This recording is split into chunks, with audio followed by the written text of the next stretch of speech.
الحمد لله نحمده ونستعينه ونستغفره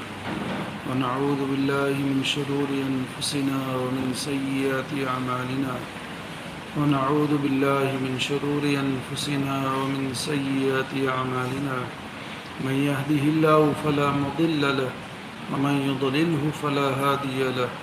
ونشهد أن لا إله إلا الله وحده لا شريك له ونشهد أن سيدنا ومولانا محمدا عبده ورسوله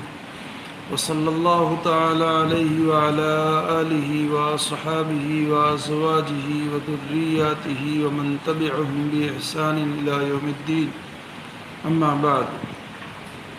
فأعوذ بالله من الشيطان الرجيم بسم الله الرحمن الرحيم أحل لكم ليلة الصيام الرفث إلى نسائكم هن لباس لكم وأنتم لباس لهن علم الله أنكم كنتم تختانون أنفسكم فتاب عليكم وعفى عنكم فالآن باشروهن وابتغوا ما كتب الله لكم وكلوا واشربوا حتى يتبين لكم الخيط الأبيض من الخيط الأسود من الفجر ثم أتموا الصيام إلى الليل ولا تباشروهن وأنتم عاكفون في المساجد تلك حدود الله فلا تقربوها كذلك يبين الله آياته للناس لعلهم يتقون۔ تم لوگوں کے واسطے روزہ کی شب میں اپنی بیویوں سے مشغول ہونا حلال کر دیا گیا، کیونکہ وہ تمہارے بجائے اوڑھنے بچھونے کے ہیں اور تم ان کے بجائے اوڑھنے بچھونے کے ہو۔ خدا تعالی کو اس کی خبر تھی کہ تم خیانت کر کے گناہ میں اپنے کو مبتلا کر رہے تھے، مگر خیر اللہ تعالی نے تم پر عنایت فرمائی اور تم سے گناہ کو دھو دیا، سو اب ان سے ملو ملاؤ، اور جو قانون اجازت اللہ تعالیٰ نے تمہارے لیے تجویز کر دیا ہے بلا تکلف اس کا سامان کرو، اور کھاؤ اور پیو بھی اس وقت تک کہ تم کو سفید خط یعنی نور صبح صادق متمیز ہو جاوے سیاہ خط سے۔ پھر صبح صادق سے رات تک روزہ پورا کیا کرو، اور ان بیویوں سے اپنا بدن بھی مت ملنے دو جس زمانے میں کہ تم لوگ اعتکاف والے ہو مسجدوں میں۔ یہ خداوندی ضابطے ہیں، سو ان سے نکلنے کے نزدیک بھی مت ہو۔ اسی طرح اللہ تعالی اپنے اور احکام بھی لوگوں کی اصلاح کے واسطے بیان فرمایا کرتے ہیں، اس امید پر کہ وہ لوگ پرہیز رکھیں۔ روزے کے متعلق احکامات چل رہے ہیں۔ ابتدا میں رات میں آنکھ لگنے کے بعد کھانا پینا جائز نہیں تھا، آگے اللہ تعالیٰ اس کی اجازت دے رہے ہیں کہ اب وہ ممانعت ختم کر دی گئی ہے، رات بھر کھا سکتے ہو پی سکتے ہو۔ اللہ تعالیٰ نے اس کی ایک حد بتا دی کہ کب تک کھا سکتے ہیں اور کب تک پی سکتے ہیں۔ اس کے لیے اللہ تعالیٰ نے جو کلمات استعمال فرمائے وہ یہ کہ سفید دھاگا سیاہ دھاگے سے ممتاز ہو جائے، دونوں صاف طور پر الگ الگ دکھائی دینے لگے، وہاں تک تم کھا سکتے ہو پی سکتے ہو۔ قرآن کریم میں ابھی من الفجر کا لفظ اللہ تعالیٰ نے نازل نہیں فرمایا تھا، بس اتنا حتی یتبین لکم الخیط الابیض من الخیط الاسود، کہ سفید دھاگا کالے دھاگے سے الگ ہو جائے، وہاں تک کھا سکتے ہو۔ ظاہر بات ہے رات کی اندھیری میں سیاہ دھاگا، کالا دھاگا اور سفید دھاگا اسی وقت ممتاز ہوگا جب دن اچھی طرح روشن ہو جائے۔ صحابہ کرام رضوان اللہ علیہ مجمعین کے گھر چھوٹے چھوٹے اور بہت چھوٹے، اور روشنی کا کوئی انتظام نہیں اس زمانے میں، باضابطہ بجلی کا اہتمام ہو اس کا بھی دور دور تک کوئی تصور نہیں۔ تو جب یہ آیت کریمہ نازل ہوئی تو کچھ صحابہ کرام ایک پیر میں کالا دھاگا باندھتے اور دوسرے پیر میں سفید دھاگا باندھتے، اور جب تک دیکھتے رہتے اور جب تک دونوں میں امتیاز نہ ہوتا وہاں تک ان کا کھانے پینے کا سلسلہ شروع رہتا۔ اور یہ کہ گھر چھوٹے، سورج کی روشنی، صبح صادق کی سفیدی جلدی سے گھر میں نہ آئے، کھڑکیوں کا کوئی انتظام نہیں کہ باہر کا اندر پتہ چلے،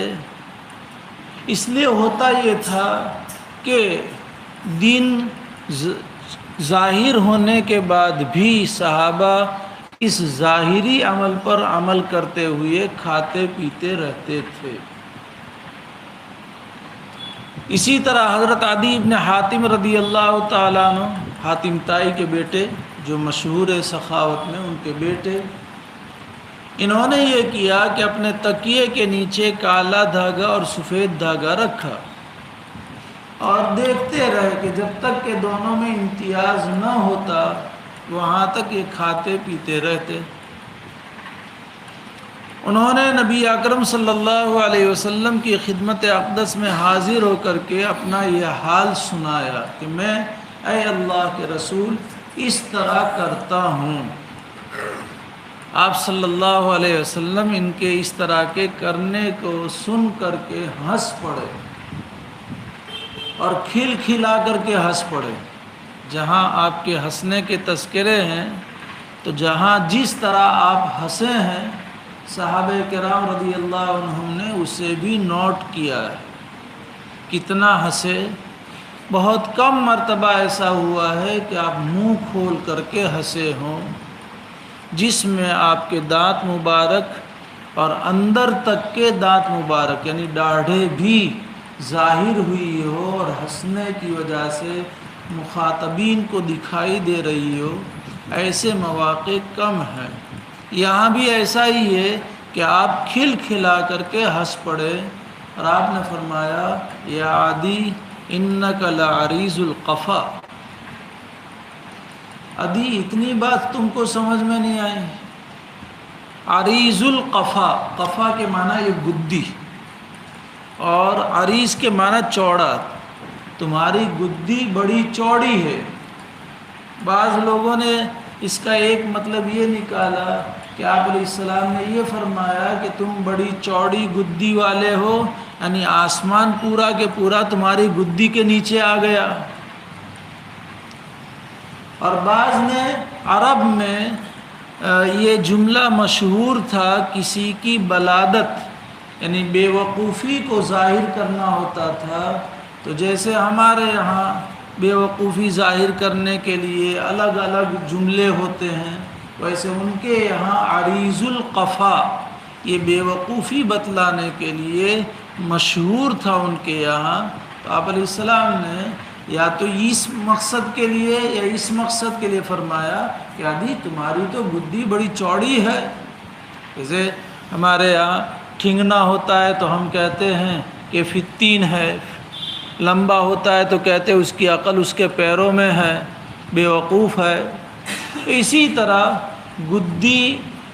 یعنی یہ گردن کا حصہ مختصر ہو اور جاڑا ہو یعنی موٹا ہو، اس صورت میں ایسے آدمی بے وقوفی میں مشہور ہوا کرتے ہیں کہ اتنی بات تم سمجھے نہیں۔ خیر صحابہ تھے، باہر صورت انہوں نے تو اپنا حال آپ کے سامنے پیش کر دیا۔ اللہ تعالیٰ نے اب من الفجر کا لفظ نازل فرمایا، بس اتنا ہی لفظ جبرائیل لے کر کے آئے، اور اس کے بعد واضح ہوا کہ کالے دھاگے سے کیا مراد ہے، اور سفید دھاگے سے کیا مراد ہے؟ یہ حقیقت پر مبنی نہیں ہے، بلکہ کالے دھاگے سے رات کی سیاہی مراد ہے اور سفید دھاگے سے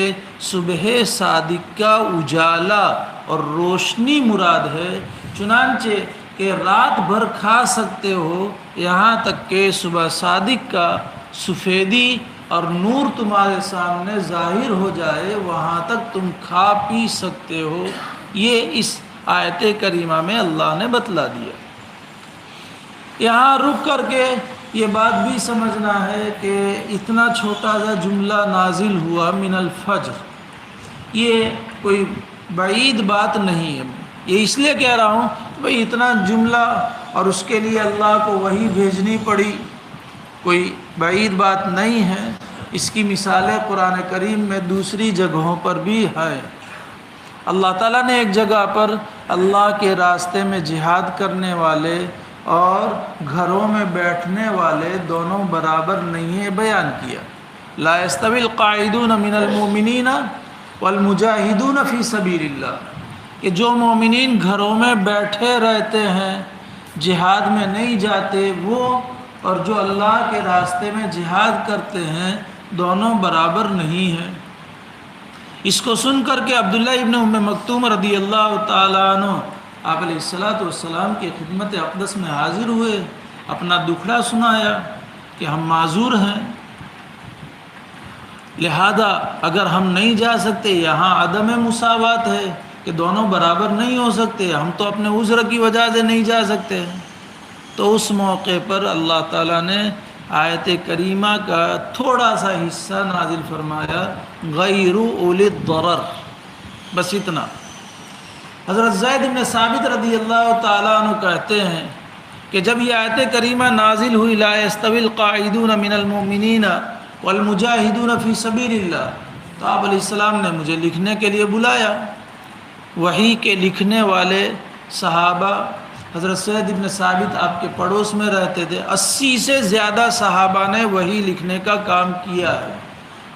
کئی وہ متفق جو آپ کے پاس ہوتا، جس کو مناسب سمجھتے بلا لیتے تھے، اور جو وحی نازل ہوتی تھی ان سے لکھوا لیتے تھے۔ لیکن زید بن ثابت رضی اللہ تعالیٰ عنہ کثرت سے لکھنے والے، تو کہتے ہیں کہ مجھے بلایا اور آپ نے لکھوایا، اور آپ لکھوا کر کے میری ران کے اوپر سر رکھ کر کے سو گئے، اور اتنے میں پھر وحی کا سلسلہ جاری ہوا۔ تو اتنا بوجھ مجھے محسوس ہوا کہ مجھے یوں لگا کہ میری ران چورا چورا ہو جائے گی۔ پھر جب وحی کے آثار ختم ہوئے تو آپ صلی اللہ علیہ وسلم نے فرمایا لکھو غیر اولی الضرر لا یستوی القاعدون من المؤمنین غیر اولی الضرر والمجاہدون فی سبیل اللہ۔ تو اتنا جملہ نازل ہوا۔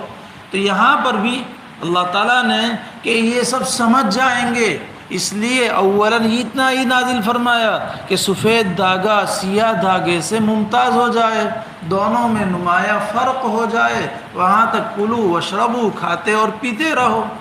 لیکن تاہم صحابہ ہیں، سمجھنے میں ان کو دشواری پیش آئی، اس سے یہ گرہ بھی کھل گئی کہ صحابہ جیسا عربی جاننے والا کوئی نہیں آپ کے بعد۔ ان کی مادری زبان ہے، ان کی اصل زبان اور فصاحت و بلاغت میں مشہور، لیکن ان کو بھی قرآن کے ظاہر الفاظ کے سمجھنے میں دشواری پیش آئی۔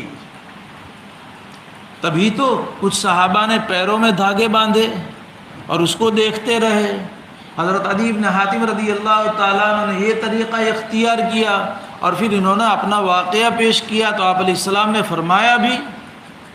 تو پھر جن کی زبان عربی نہیں ہے یا ہے پھر بھی خالی تراجم دیکھ کر کے یہ کہے کہ ہم قرآن سمجھ گئے، کہ بخاری پڑھ لی، بخاری کا ٹرانسلیشن میں نے پڑھ لیا پورا، گجراتی میں نے، انگلش میں نے، اس لیے میں بخاری میں یہ حدیث ہے نا، فلاں جگہ پر یہ حدیث ہے نا، قرآن کی یہ آیت ہے نا۔ در حقیقت یہ فہم گمراہی کی طرف لے جانے والی ہے، جب تک کہ استاذ کے سامنے زانو تلمس طے نہیں کیا جائے گا تب تک قرآن فہمی اور دین کی صحیح سمجھ نہیں آئے گی۔ اس لیے قرآن کے ترجمے پڑھنا چاہے پڑھ سکتے ہیں، ترجمے والی حدیث کی کتابیں پڑھنا چاہے پڑھ سکتے ہیں، لیکن جہاں بھی تھوڑا بھی ذہن میں کوئی بات آئے تردد یا ناسمجھی کی، فوراً اسے نوٹ کر لے اور علماء کرام سے رجوع کر لے، انڈر لائن کر لے، اور پھر کہ بھئی یہ سمجھ میں نہیں آیا کیا بات ہے، اپنی سمجھ سے اس کا مطلب نکال کر کے، یا ہے کہ اپنے ذہن میں پہلے ایک مسئلہ بٹھا دیا پھر اس کو قرآن پر منطبق کرے، یہ گمراہی کا باعث ہے۔ تو اللہ تعالیٰ نے صحابہ کرام کے اس گتھی کو سلجھانے کے لیے اب من الفجر نازل فرمایا، اور آپ علیہ الصلاۃ والسلام نے بھی پھر وضاحت فرما دی کہ خیط ابیض سے مراد صبح کی سفیدی مراد ہے، اور خیط اسود سے مراد رات کی سیاہی مراد ہے۔ تو گویا کہ رات بھر کھانے اور پینے کی اجازت مل گئی۔ اسی سے یہ بھی معلوم ہوا کہ رات بھر بیوی سے حق زوجیت کے ادا کرنے کی بھی اجازت ہے۔ اب یہاں دو باتیں سمجھنی ہے، رات بھر کھانا پینا، اور چونکہ ہم اور اہل کتاب کے روزوں کے درمیان میں فرق سحری کا ہے، آپ علیہ السلام نے فرمایا سحری کھاؤ، کہ ہمارے اور اہل کتاب کے روزوں کے درمیان میں سحری سے ہی فرق ہے، سحری کھانے کی فضیلت ہے اور ترغیب ہے، آپ نے فرمایا سحری کھاؤ، اس میں برکت ہے۔ چونکہ اور سحری کے کھانے کا وقت یہاں اللہ تعالیٰ نے جو فرمایا کہ صبح صادق تک کھاؤ اور پیو، اس کا مطلب کہ سحری صبح صادق تک کر سکتے ہیں۔ سحری کا آخری وقت تاخیر کرنا مستحب ہے، تاخیر کرنا مستحب ہے۔ کتنی تاخیر؟ جہاں انتظامات بڑے ہوں وہاں جلدی کھلا دیتے ہیں، جیسے ہمارے یہاں ہی ابھی 4 بجے دسترخوان لگ جاتا ہے، کیونکہ انتظامات ہیں، جماعتیں آتی ہیں ان کو، اسی طرح معتکفین ہیں ان کو، خانقاہوں میں اس سے بڑے انتظامات ہوتے ہیں تو وہاں اس سے بھی جلدی کھلا دیتے ہیں۔ الہ آباد ہم لوگوں کو 4:45 نے 5 کو اعلان ہو جاتا تھا، 3 بجے ہم لوگ سحری کر لیتے تھے، جبکہ 4:45 کو سحری ختم ہوتی تھی۔ چونکہ انتظام ہے، اتنے سارے لوگوں کا انتظام سنبھالنا ہے، تو یہ عمومی احوال میں اس طرح کے عوارضات جہاں نہ ہوں وہاں پر سحری کو اخیر میں کرنا مستحب ہے۔ میں نے پال بھی باندھ دیے، ہاں، اور مسئلہ ہے چونکہ ہم نے اپنے اکابر سے دیکھا ہے، اس لیے، اور یہ ضروری بھی ہے۔ اب عین وقت پر سب کو سحری کھلاوے تو پھر ظاہر سی بات ہے کہ انتظام میں سحری کرنے والوں کو بھی دشواری پیش آ سکتی ہے، انتظامیہ کو بھی دشواری پیش آ سکتی ہے، کوئی رہ جائے گا سحری کرنے سے۔ تو آخری وقت میں، کیونکہ اللہ نے فرمایا کہ رات کے اخیر حصے تک صبح صادق تک کھا سکتے ہو پی سکتے ہو، چنانچہ نبی اکرم صلی اللہ علیہ وسلم نے بھی امت کو اسی کی تلقین کی ہے اور ترغیب دی ہے۔ روایتوں میں ہے آپ صلی اللہ علیہ وسلم نے فرمایا کہ تمہیں سحری کرنے سے بلال اذان، حضرت بلال رضی اللہ تعالیٰ عنہ کی اذان نہ روکے، لا یمنعنکم من السحور اذان بلال فإنہ یؤذن بلیل، کہ حضرت بلال جو اذان دیتے ہیں وہ رات میں اذان ہوتی ہے،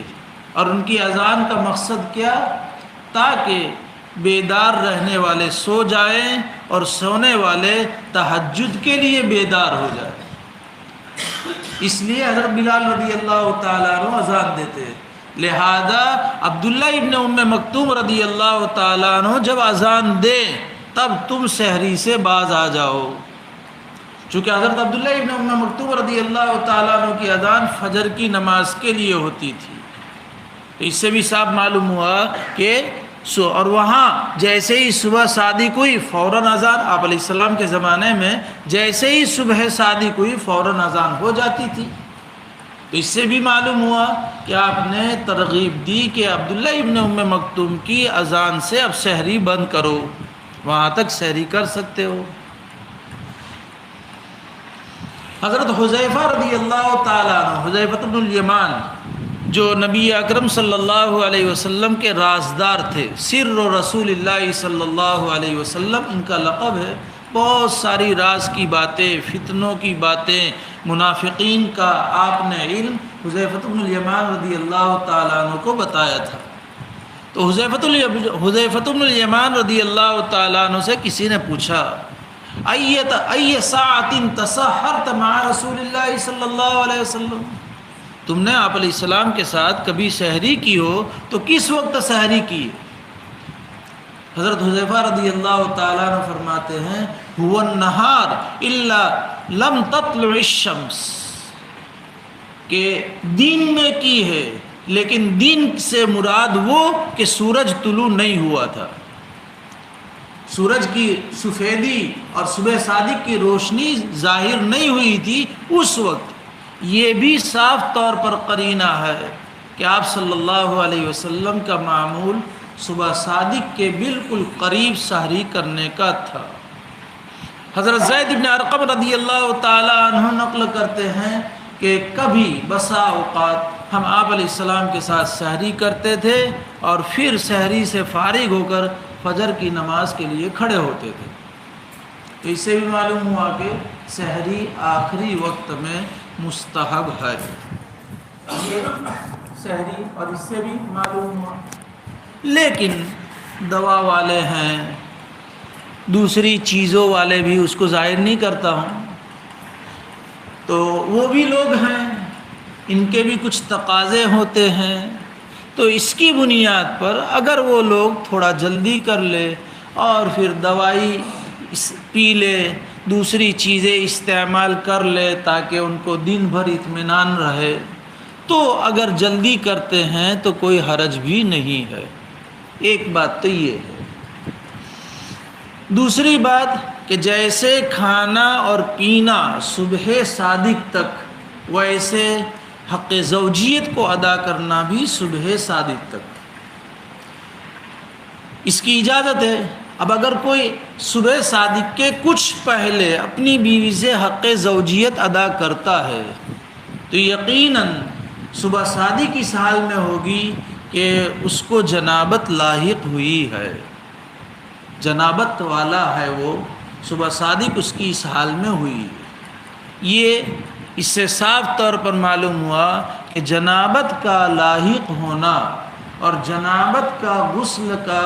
باقی رہنا روزہ کے شروع ہونے کی حالت میں یہ روزے کے لیے مضر نہیں ہے، اس سے روزے پر اثر نہیں پڑے گا، روزہ ہو جائے گا، کیونکہ ادھر اس نے حق زوجیت ادا کیا، صبح صادق ہو گئی، اب غسل کرے گا تو اتنا وقت تو یقیناً روزہ والا ہی ہوگا، دین والا ہی ہوگا۔ اور اس پر دلیل بھی ہے، عائشہ رضی اللہ تعالی عنہ نبی اکرم صلی اللہ علیہ وسلم کا حال بیان کرتی ہیں کہ آپ صلی اللہ علیہ وسلم روزہ رکھتے تھے اور صبح صادق کے بعد آپ غسل فرماتے تھے جنابت کا، لیکن آپ کی جنابت کا غسل احتلام کی وجہ سے نہیں ہوا کرتا تھا بلکہ جماع کی وجہ سے ہوتا تھا۔ یہ بھی آپ صلی اللہ علیہ وسلم کا معجزہ ہے کہ آپ کو زندگی بھر احتلام نہیں ہوا ہے۔ بیوی کے ساتھ ملنے کی بنیاد پر مادہ نکلنا یہ الگ چیز ہے، اور سوتے میں یا جاگتے میں مادہ منویہ نکلنا اس کو احتلام کہا جاتا ہے۔ اور اس میں چونکہ شیطان کا اثر ہوتا ہے، ہر وقت شیطان کا اثر ہو یہ بھی ضروری نہیں ہے، جو منی کے مادے کے جمع ہونے کا برتن ہے وہ پور ہو جاوے تو بھی احتلام ہوگا، وہ باہر نکلے گا تو احتلام کی شکل، اور وساوس، برے وساوس، شیطانی اثرات، اس کی وجہ سے بھی احتلام، تو احتلام یہ شیطانی اثرات کی وجہ سے ہے، اور تمام انبیاء علیہ السلام شیطان سے محفوظ ہے، شیطانی اثرات سے محفوظ، اس لیے آپ تو عائشہ رضی اللہ عنہ جو وضاحت فرمائی نے کہ جنابت احتلام کی وجہ سے نہیں، جنابت جماع کی وجہ سے ہوتی تھی، اس لیے یہ مجھے سمجھانا کہ آپ کو زندگی بھر کبھی بھی احتلام نہیں ہوا۔ چنانچہ جب مسئلہ یہ ہے کہ روزے کی حالت میں جنابت کا غسل کر سکتا ہے، تو اگر کسی کو دن میں احتلام ہو تو یہ بھی روزے کے لیے مضر نہیں ہے، احتلام کی وجہ سے روزہ نہیں ٹوٹے گا۔ ہاں غلط کام کرے گا، زنا کرے گا تو وہ روزہ ٹوٹ جائے گا، وہ تو الگ بات ہے، لیکن نفس احتلام کی وجہ سے روزہ نہیں ٹوٹے گا، یہ بھی مسئلہ اس سے ثابت ہوا ہے۔ یہ ہے اس آیت کریمہ کے متعلق مسائل اور اس کا مطلب۔ تو روزہ کہاں سے شروع ہوتا ہے اس کو بیان کیا اللہ تعالیٰ نے اس آیت میں کہ صبح صادق تک کھا پی سکتے ہو، صبح صادق سے روزہ شروع۔ البتہ احتیاطی طور پر چند منٹ کا پہلے وقت ختم ہونے کا، جیسے ہمارے یہاں، تو اس صورت میں ہمارے مفتی شفیع صاحب نور اللہ مرقدہ نے معارف القرآن میں لکھا ہے کہ 2-3 منٹ کا احتیاطاً پہلے بند کرنا یہ اخیر وقت میں سحری کھانے کے منافی نہیں کہا جائے گا۔ یہ لفظ 2-3 منٹ پہلے، ہمارے یہاں 10 منٹ پہلے ہوتا ہے، چونکہ جو تقویم بنانے والے ہیں، جو اس فن کے ماہر ہیں، انہوں نے اس کی ہدایات دی ہوئی ہے، اس لیے ہم احتیاطی طور پر یہ کرتے ہیں، چونکہ انہوں نے تقویم بنایا اپنے فن کے اعتبار سے، اور انہوں نے اس کے ساتھ ہدایات لکھی ہے۔ تاہم غور سے، تاہم جو ہمارا سحری کے وقت کے ختم ہونے کا اعلان ہوتا ہے اور پھر اس کے بعد ہمارے سامنے کوئی مسئلہ آئے، مثلا ابھی صبح صادق آج 5 بجے تھی، آئندہ کل بھی 5 بجے غالباً ہے، اور 10 منٹ پہلے تو 4:50 کو اعلان ہو جائے گا کہ سحری کا وقت ختم ہو چکا۔ اگر کسی نے اس کے بعد دوا پی لی، کسی نے اتفاقی طور پر پانی پی لیا، آنکھ دیر سے کھلی اور کھانے میں تھوڑی دیر ہو گئی، اور پھر ہمارے سامنے مسئلہ آوے، تو جواز کا کہ بھئی تمہارا یہ صحیح ہے، اس کو ضیق میں اور تنگی میں ڈالنے کی ضرورت نہیں ہے، کیونکہ قرآن سے ثابت ہے صبح صادق، حدیثوں میں صبح صادق کا لفظ ہے، اس لیے۔ لیکن عادت مت بنائیے گا ہاں کہ چلو مفتی صاحب نے کہا ہے اس لیے اب چھٹی مل گئی۔ ہاں احتیاط بھی ضروری ہے، اور احتیاط کے حالات کو مد نظر رکھتے ہوئے اتفاقاً کبھی ایسا واقعہ پیش آئے، اور ایسا ہم لوگوں کو کئی مرتبہ کہ کنتھاریا آتے جاتے ہوئے راستے میں ایمرجنسی لاحق ہوتی تھی، تو اس صورت میں کہ بھئی وقت ختم ہو گیا، میں نے کہا بے فکر، مفتی بننے کا اتنا تو فائدہ ہوگا نا کہ ساتھ میں مفتی ہے، تو اس صورت میں ایمرجنسی کو سمجھے اور ایمرجنسی کو سمجھ کر کے کچھ مسائل بتائے۔ اب ضمناً ذرا رک کر کے، ہمارے والد صاحب کا انتقال ہو گیا، والدہ عدت میں تھی، والدہ کو ایک کونے میں نے نہیں بٹھایا تھا، گھر میں جہاں چاہو آؤ جاؤ اجازت عام تھی، کھڑکیاں بند کرنے کا بھی میرے یہاں نہیں تھا کہ کھڑکیاں بھی کھلی رکھو، تو لوگ کہتے تھے کہ مفتی صاحب ہے تو اپنی امی نے بدی چھوٹ آپ ہی دی دیجیے۔ میں کہا تم بھی اپنے گھر میں مفتی بنا لو، ہر گھر میں ایک مفتی ہو تو چھٹی مل جائے گی، پھر اس کا فائدہ تو ہوگا نا۔ تو یہ سمجھنے کی چیز ہے، نزاکتوں کو سمجھ کر کے مسائل شرعیہ کو کب منطبق کرنا، یہ ہے اصل سمجھداری۔ تو ایمرجنسی کے نہ، مؤذن صاحب نے کہہ دیا سحری کا وقت ختم ہو چکا، اب نہ چلے، بیچارہ کیا کرے گا؟ قرآن کہہ رہا ہے کہ حتیٰ یتبین لکم الخیط الابید من الخیط الاسود من الفجر، صبح صادق تک ہے۔ اس لیے احتیاط اپنی جگہ پر، کبھی ایسے حالات ہوں تو ایسے موقع پر اپنے علماء سے رجوع کر کے ان علماء کی رہنمائی، ہم خود مفتی نہ بن جائے۔ یہی مجھے پریشانی ہے یہاں کہ جہاں چاہے، ابھی کل ہمارے ایک عزیز آئے کہ بھائی چھوکریوں ہمارے سے نہیں نو مسئلو کہ میراث میں بھتری جاؤ پچھی۔ میں کہا تم فکر مت کرو، تمہاری لڑکیوں کو میراث ملے گی، بھتیجے کے پاس نہیں جائے گا، لیکن ابھی اس کی فکر نہ کرو۔ تو کہ نہیں منع کو یہ کیدو ہو کہ تمہاری چھوکریوں نہ پچھی بھتری جاؤ پوسائن۔ میں کہا تمہارے فکر نہیں کرو، تم میرے پاس آئیو بعد میں جب تمہارا مسئلہ ایسا پیش آئے گا۔ تو یہ ہمارے یہاں یہ بڑا تہلکہ ہے کہ ہر کوئی جہاں چانچ نہ ڈوبتی ہو وہاں بھی چانچ ڈبانے کی۔ دنیا کے بعد میں ہم نہیں کرتے ہیں، اور دین ایک ایسا غریب ہو گیا ہے کہ ہر ایک چانچ ڈبانے کی کوشش کرے گا، اور چانچ ڈبائے گا نہ فتوے بھی دے گا۔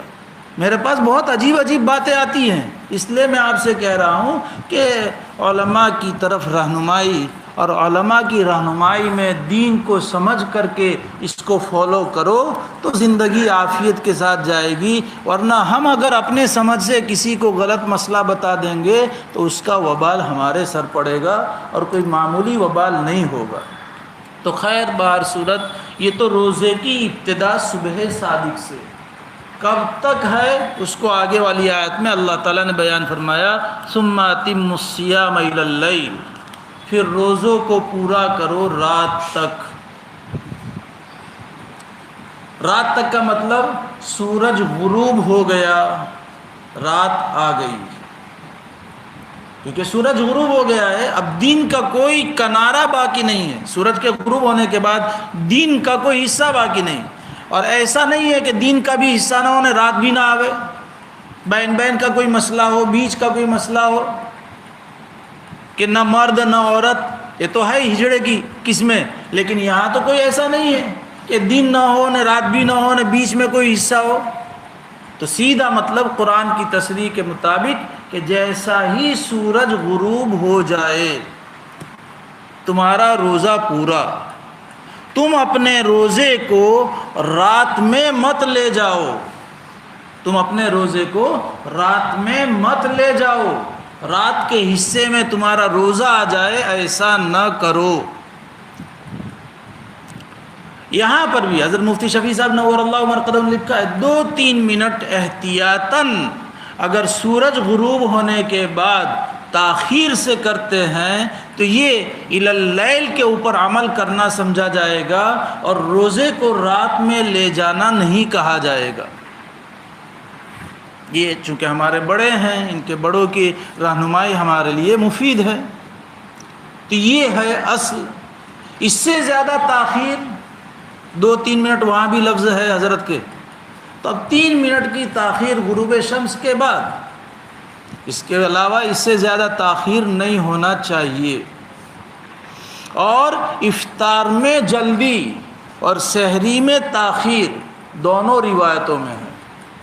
افطار میں جلدی، نبی اکرم صلی اللہ علیہ وسلم نے ارشاد فرمایا لا یزال الناس بخیر ما عجل الفطر، کہ لوگ جب تک فطر میں روزہ کھولنے میں جلدی کرتے رہیں گے خیریت ان کے ساتھ وابستہ رہے گی۔ اب ہم متقی بن جاوے، نانا تھوڑا احتیاط، پورے دن کی محنت پھر ضائع ہو جائے گی، اس لیے مزید احتیاط نہیں،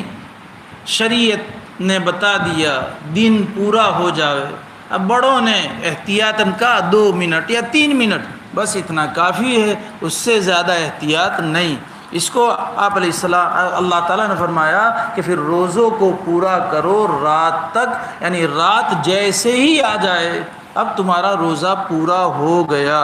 اب افطار کر لو۔